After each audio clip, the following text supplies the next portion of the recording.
Ek wil vanmôre met jou praat oor dapperheid. En jy weet, geskiedenis is iets waarop 'n mens is een van twee dinge. Ons kan daaroor skaam wees of ons kan daarop trots wees.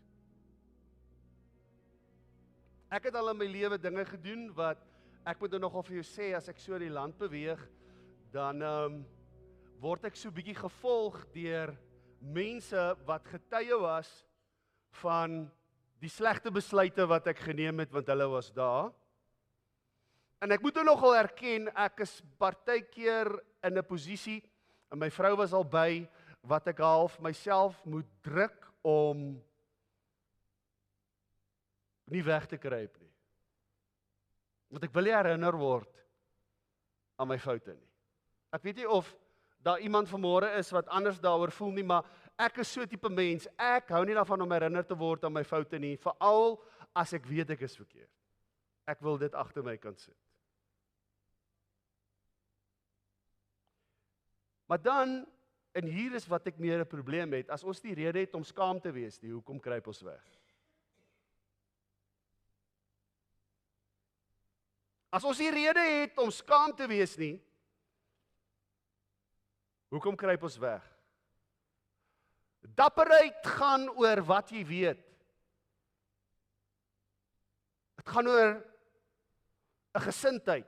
Het gaan oor 'n besef, 'n kwaliteitsbesluit. Hy is op daar agter, nie?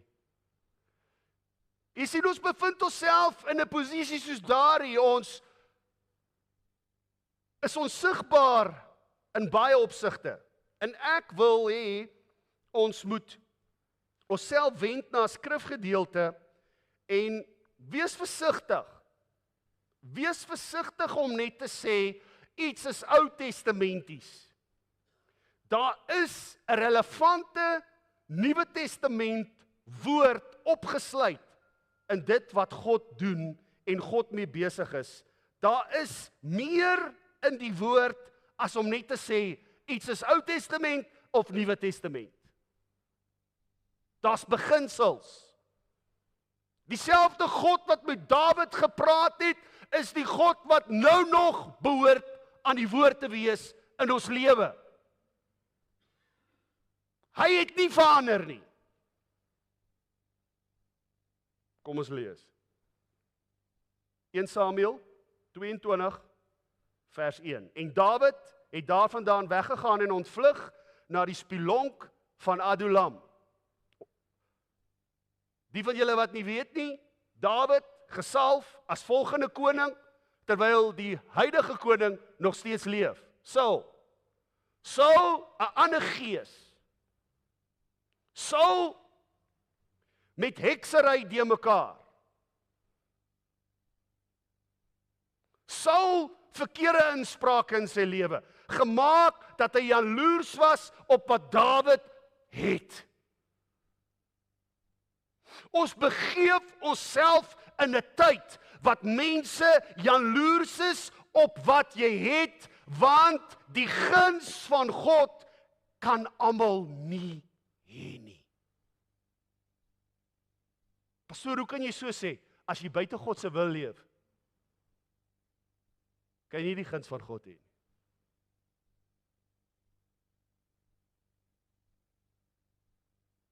Ek en jy word gedurig uitgedaag deur die omstandighede waarin ons onsself bevind om die waarheid te kompromieer.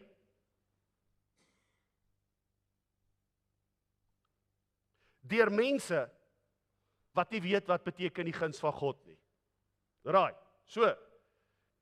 En toe sy broers en sy familie dit hoor, het hulle daarheen afgetrek na hom.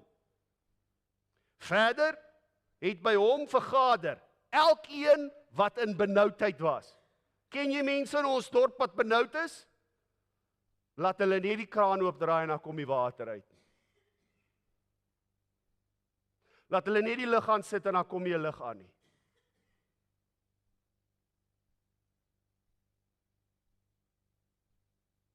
Elkeen wat in benoudheid was, Elkeen wat 'n skuldeiser gehad het, ken jy mense in ons dorp, ons land,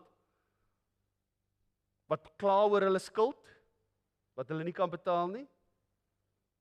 Nou, hoe kan jy vir my sê, hierdie is irrelevant nie? Elkeen wat verbitterd was, hoor bietjie as ons mense praat, hoe bitter is ons? Hoeveel ander mense se skuld is dit, maar nie joune nie? Hoor bietjie hoe sleg praat mense ons dorp? Sleg praat mense ander besighede, wat die guns van God op hulle lewe het, maar hulle is jaloers?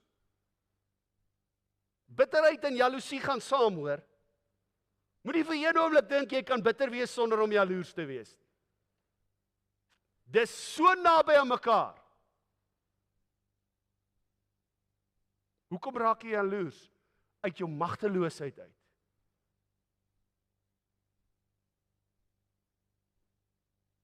En hy het die owerste oor hulle geword. Ons leef in 'n tyd wat mense eerder die beste van die samelewing wil hê. Hulle wil nie sukkel met mense wat behoeftes het nie. Hulle wil nie sukkel met mense wat geestelik loop en val lewens lei nie. Hulle wil met absoluut die cream of the crop deel. Terwyl die meerderheid van ons samelewe nie meer so is nie.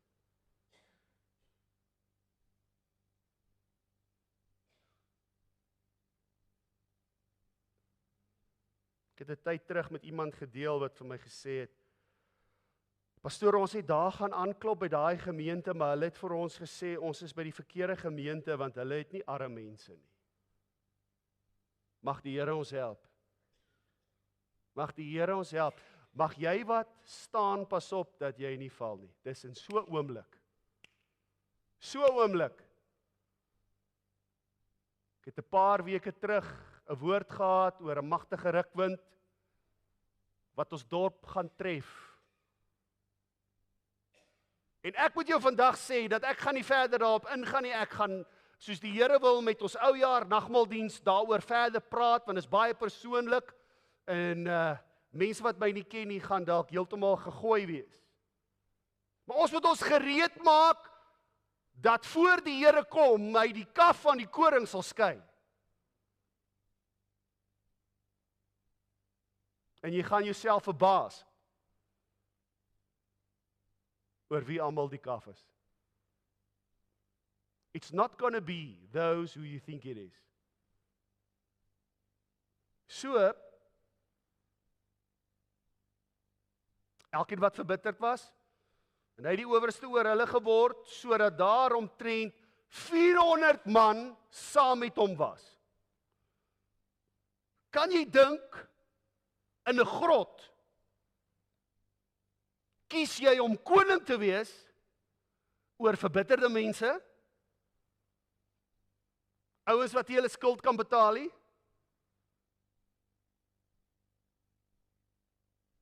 Mense wat bang is, benoud is? En nie 1 en 2 nie, 400.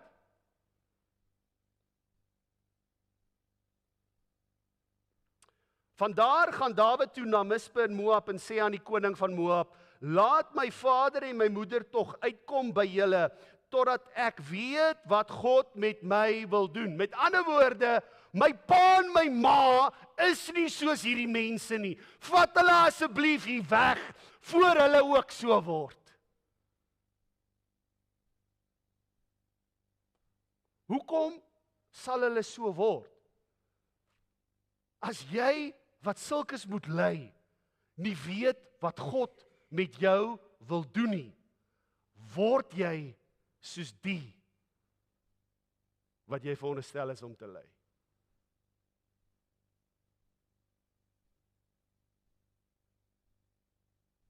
Jy word so negatief. As jy nie weet wie jy in Christus is nie, as jy nie weet wat jou taakomskrywing is nie, as jy nie weet wat jou roeping is nie, word jy soos diegene wat jy deur God se genade moet lei en verander kry.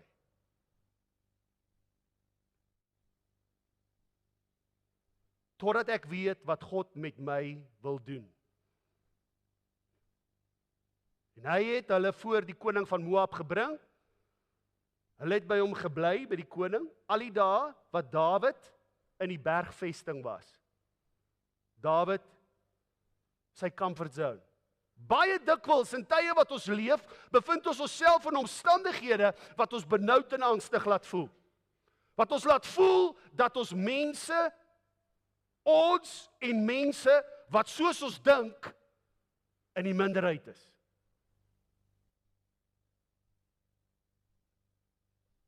Verder het by hom vergader benoude mense. Mense wat nie hulle skuld kon betaal nie. Verbitterde mense. En hy was die koning oor hulle. Klink vir my soos die meerderheid van ons Afrikaner. Maar God het Dawid geroep. Hy het hom getoets met sulke mense. Met watter tipe mense toets die Here jou in jou gesin? In jou omgewing?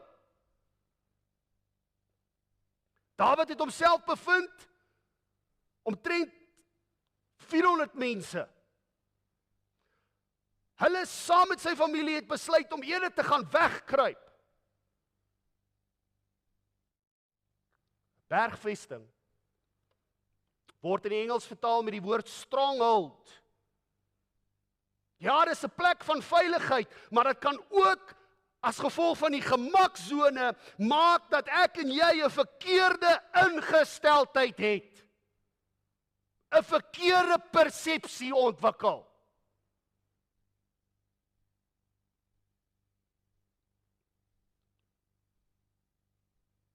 Wat het van ons Afrikaner geword? Wat het van ons Afrikaner geword? Is ons nog regtig trots Afrikaans? Ek kyk na ons kanale wat veronderstel is om trots Afrikaans te wees. Ek moet vir jou reguit sê, ek is nie trots op ons TV-kanale nie. Ek is nie trots op nie. Hoekom? Daar word nie meer Afrikaanse waardes deur dit gekommunikeer nie. Dis nie die taal wat Afrikaans is. Dis al wat Afrikaans is. Die waardes wat 'n voortrekker volk in geglo het. Wat 'n geval van lewe en dood, 'n geval van lewe gemaak het. Daai waardes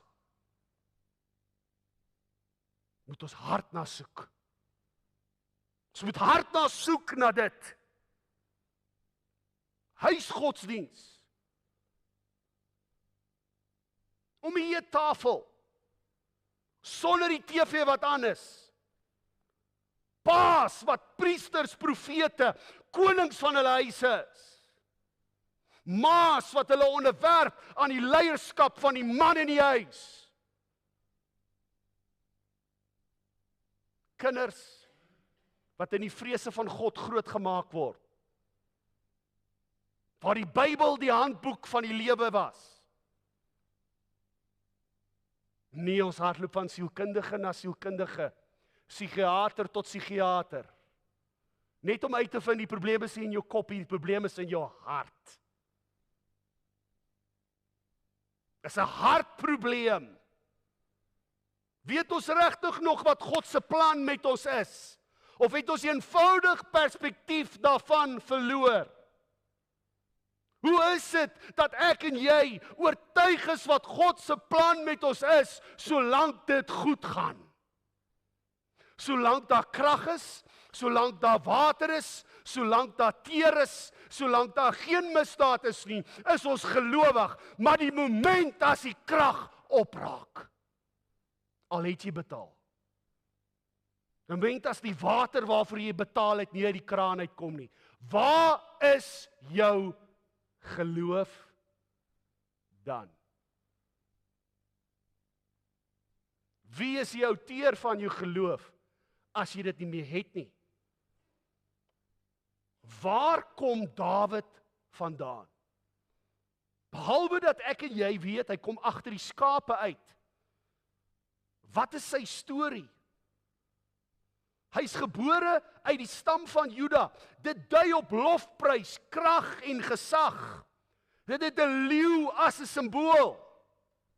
Dawid is gebore uit 'n kultuur van lofprys, wat sy God eer, wat sy God vergroot, omdat sy God hom krag gee, omdat sy God hom gesag gee. 16 Desember 1838 is gebore. Daai dag is gebore op grond van die feit dat daar 'n God vir daai volk is, nie was nie, is. Wat hulle geloof gee. Wat hulle gesag gee, wat hulle krag gee.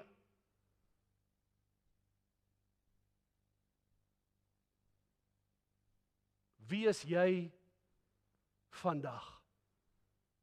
Wie is jy vandag? As dit kom by jou geloof. Wie is jy? Hoeveel keer lees ons in die Bybel, jou geloof het jou gered?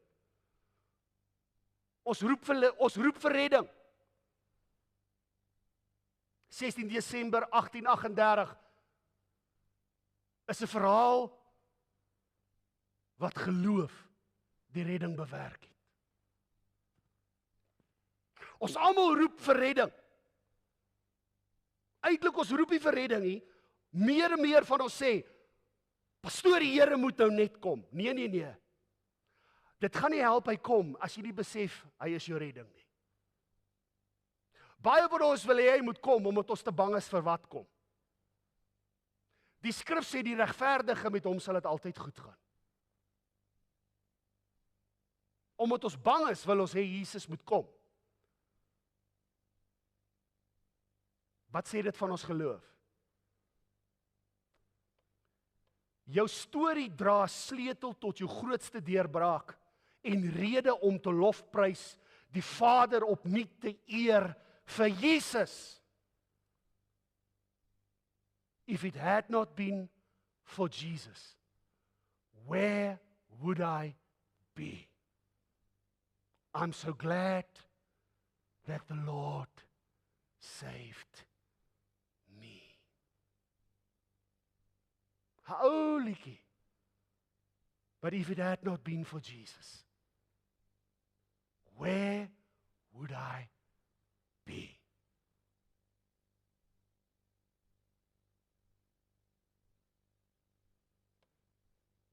Ons het die woorde van die lofprys liedjie. Die lofprys liedjie wat ons moet sing, verloor. Ons het dit geruil. Dit klink nou soos 'n klaaglied. Dawid uit die stam van Juda, gebore in 'n kultuur van lofprys, kies om weg te kruip, terwyl hy klaar gesalf is as koning. Almal weet dit. Selfs die koning wat leef nog, weet Dawid se man na God se hart.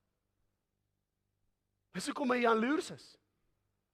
Saul was 'n kop en skouers keuse. Dawid was 'n hartskeuse.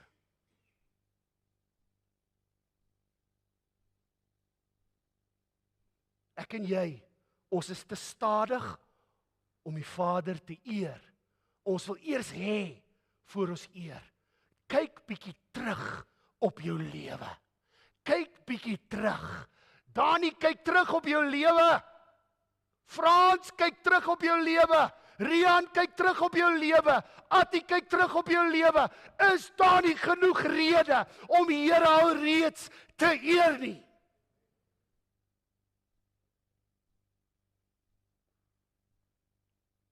Uit wie dink jy het Dawid se vernaamste helde grootendeels bestaan? Uit daai groep van 400.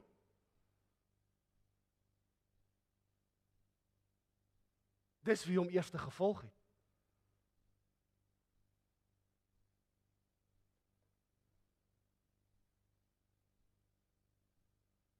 Hulle pad van helde word, het begin by die besluit wat hulle moes neem. Vers 5. Maar die profeet Gad het vir Dawid gesê, jy mag nie in die bergvesting bly nie. Trek weg en gaan na die land Juda. Gaan die land Juda in. Gaan keer terug na jou lofprys.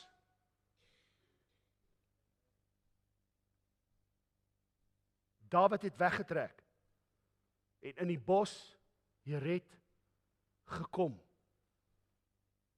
Jered ware vryheid.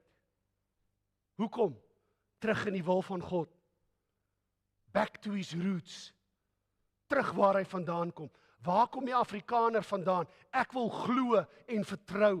Ons kom van 16 Desember 1838 af.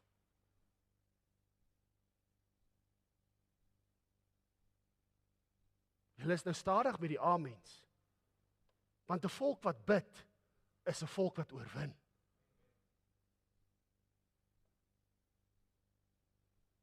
Hulle moes terugkeer na Juda. Lofprys eer aan hom alleen, wat ons die krag en gesag kan gee. Die vinnigste pad na jou oorspronklike self in Christus is deur tyd in sy teenwoordigheid, is deur lofprys. Lofprys. Want daai lof kom teen 'n prys. Jy merk jouself. Van die dag wat jy in jou binnekamer die Here eer en jou lofprysing vat na die publiek toe, word jy gemerk, dit kom teen 'n prys.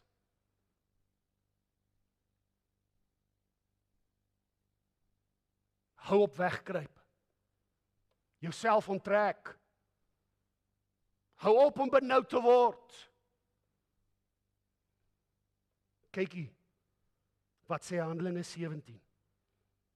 Handelinge 17, vers 26. Yes, ek hoor hoe se klomp mense. Julle sal moet die Here vertrou. En hy het 'n een bloed al die nasies van die mensdom gemaak. Een bloed al die nasies, om oor die hele aarde te woon. Terwyl hy vooraf bepaalde tye en die grense van hulle woonplek saamgestel of vasgestel het. Dis hoekom jy moet seker wees dat jy is waar God wil hê jy moet wees. Want as hy dit so bepaal het jy nie nodig om weg te kruip, moed op te gee, benoud te wees oor enigiets waar jy is nie. Jy het soveel reg om 'n trotse Suid-Afrikaner te wees soos enige ander persoon. Jy het die volste reg, en ek doen dit gereeld. COVID het my gewoond gemaak aan 'n paar goed, onder andere die volgafstand. So nou staan ek in 'n ry en is warm. Nou word ek weer eens sonder my keuse omsingel. My voorhoede en my agterhoede is omsingel. Ek is nie eintlik bekommerd oor die voorhoede nie. Daaraan kan ek iets doen. Maar die agterhoede is 'n bedompige besigheid partykeer. Veral as dit maandeinde is. Kyk, ek het al gesê, Here, as U maandeinde moet kom, gaan ek moeilik die bassein hoor. Veral as ek in die winkel is en ek moet klere omruil. Ek vra met die grootste liefde, in die beste Brits wat ek ken. Want Afrikaans, jy weet hoe dit werk. As jy verkeerd is, verstaan sekere mense nie Afrikaans nie.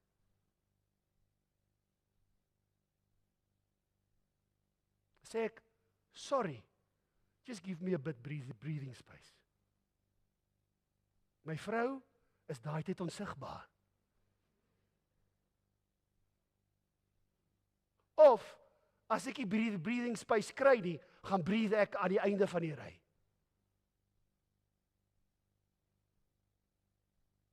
Eendag praat die Here met my oor genade. Jy sal nie glo hoe nie. Soos weer in so 'n ry. En die tannie van die ander gemeente agter my is met 'n trolley besig. Iemand het vir haar gesê, jy gaan 'n prys wen as jy met jou trolley eerste in die ry kom.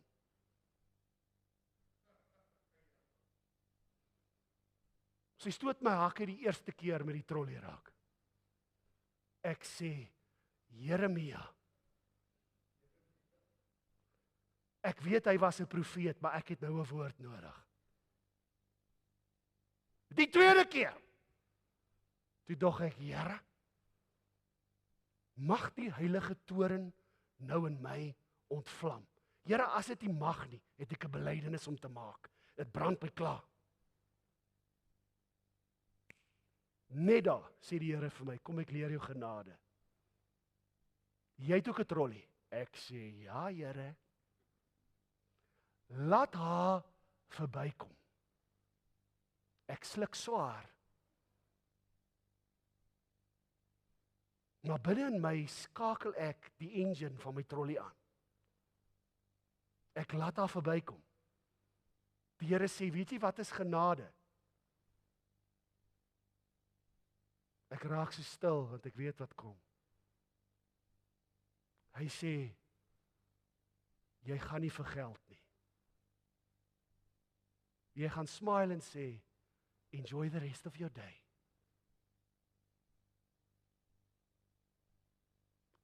Ek het op 'n kol gevoel, ek kan nie my trolley vashou nie, hy ref jong.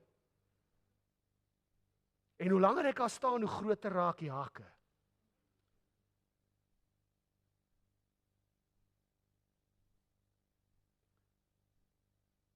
Maar ek het soveel reg, soos enige ander persoon, om in Suid-Afrika te bly. Partykeer moet ek genade leer op 'n manier wat hulle dit nie leer nie. En ek is partykeer vies vir die Here daaroor, maar omdat ek in sy wil bly, moet ek bereid wees om genade te leer soos hy wil hê ek moet dit leer. Al leer ander volke dit nie so nie.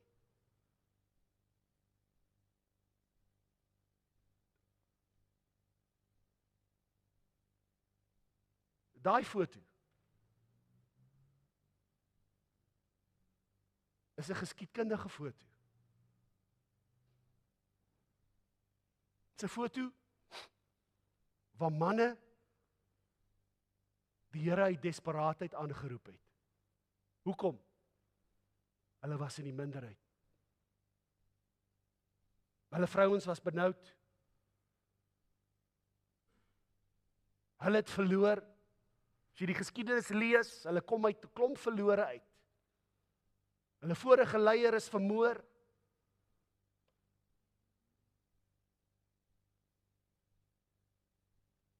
Ons het 'n geskiedenis om op trots te wees, man. Kom ons neem hierdie blaadjie, dan lees ons dit saam. Het jy dit?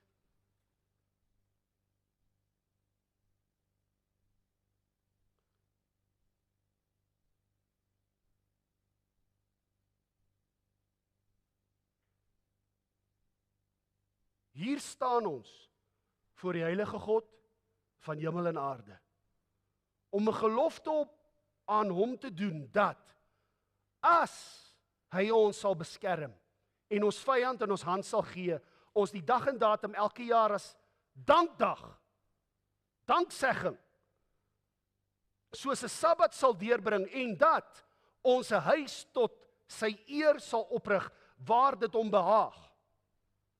En dat ons aan ons kinders sal sê, dat hulle met ons daarin moet deel, tot nagedagtenis, ook vir die opkomende geslagte. Want die eer van sy naam sal verheerlik word, deur die roem en die eer van oorwinning aan hom te gee. Is dit nie mooi nie? Veral omdat ons weet hoe die storie uitgedraai het. Maar hier is die vraag, wat gaan ons nageslagte van ons lees in die toekoms? het die Vader, sogenaamde vyand, in hulle ons hand oorgegee? Het hy? Julle ken die storie, het hy? Nou waarom voel dit deesdae nie meer so nie?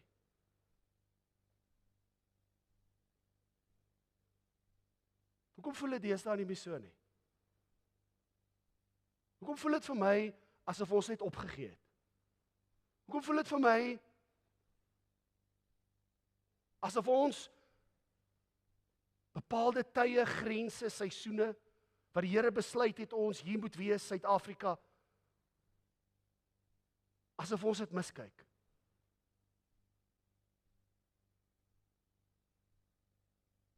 Ons soek eerder veiligheid as sy wil. Ons soek eerder veiligheid as sy wil. Ons sluit onsself in ons huise toe.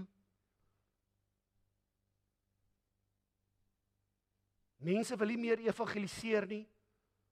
Hulle wil nie meer in strate deur tot deur net seker maak is almal rondom jou dan nog by die Here. Hulle wil dit nie meer doen nie. Hoekom? Hulle soek veiligheid. Maar hulle besef nie hoe veilig is dit om in God se wil te wees. Is die veiligste plek.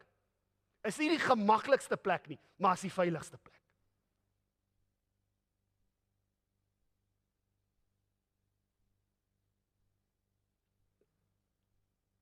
Ek is naby aan die einde, maar ek weet die van julle wat my gemis het, hoop ek preek nog 'n bietjie langer. So, miskien doen ek dit ook so vir jou. Maar ek skaam my nie oor die evangelie van Christus nie. Want dit is 'n krag van God tot redding vir elkeen wat glo. Eerste vir die Jood, ook vir die Griek. Want die geregtigheid, God se manier, word daarin geopenbaar, uit geloof tot geloof, soos geskrywe is, maar die regverdige sal uit geloof leef. As jy regverdig is, gaan geen nuwe wet, verkeerd of sleg, jou help nie. Alleenlik jou geloof. As jy wil veilig wees, sorg dat jou geloof gesond is. Moenie wegkruip, omdat jy weet, jou geloof is krom en skeef en verdraai nie. Moenie boedel oorgee. Omrol en lê en sê, dis nou klaar, ons het ons land verloor, nonsens, jy het mense beklei vir hierdie land.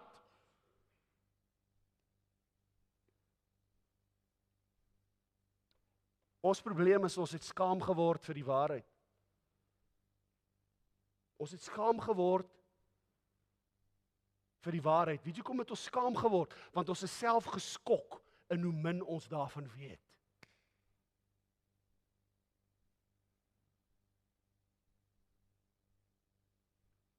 Ons redding lê in die vryheid wat ons geloof moet bring. Die vryheid wat ons geloof moet bring. Maar waar is ons geloof heen? Is dit regtig nog Bybels? Wie aanbid ons regtig? Wie eer ons regtig deur langer weg te kruip? Dit is tyd om weer terug te keer na lofprys.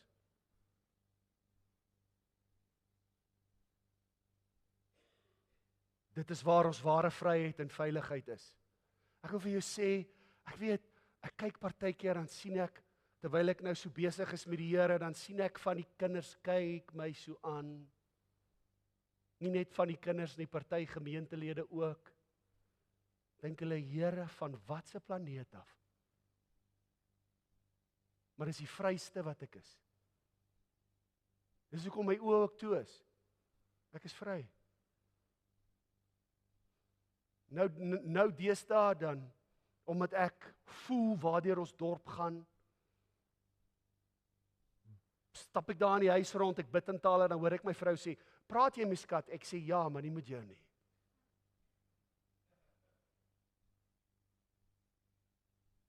Ek is vry, man. Moenie laat die vyand jou roof van jou vryheid Moenie jouself paai deur te sê ek kruip eerder weg nie.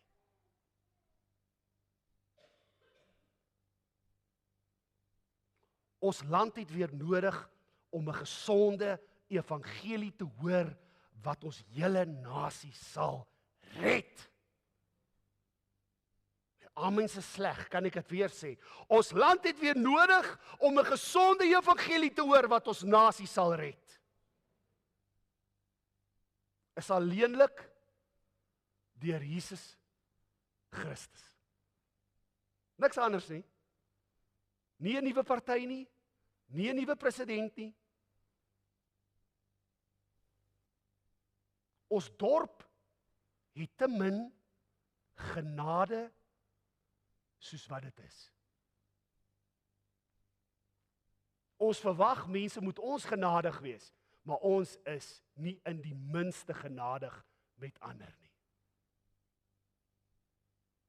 Dis tyd dat ons bietjie meer die evangelie verkondig. Wat sê die evangelie? Verdra mekaar se laste en gee so betekenis aan die wet. Vergewe soos u ook ons sondes vergewe. Dis deel van die evangelie. Wat beteken ons geloof sonder lof en eer aan hom alleen? Kan jy dink? Ek was tot nou, julle kan nie glo nie, ek was al in gesprekke met pastore, wat hulle vir my sê, ons preek nie meer die kruis nie, is te bloederige storie. Ek wil vir jou sê, as jy die kruis uit die evangelie uithaal, weet ek nie waaroor gaan jy het sê nie. Hoekom? Die bloederige storie is vir baie mense nie veilig speel nie. Is te regheid, is te op die man af, want die bloederige storie praat van elkeen wat glo. Want so lief het God die wêreld gehad, dat hy sy enigste seun gegee het, sodat elkeen wat glo, gelowig is, nie verlore sal gaan nie. Jy dink jy is verlore? Jy dink jou lewe het ontspoor? As jy reg glo, sê die skrif, sal jy nie verlore gaan nie.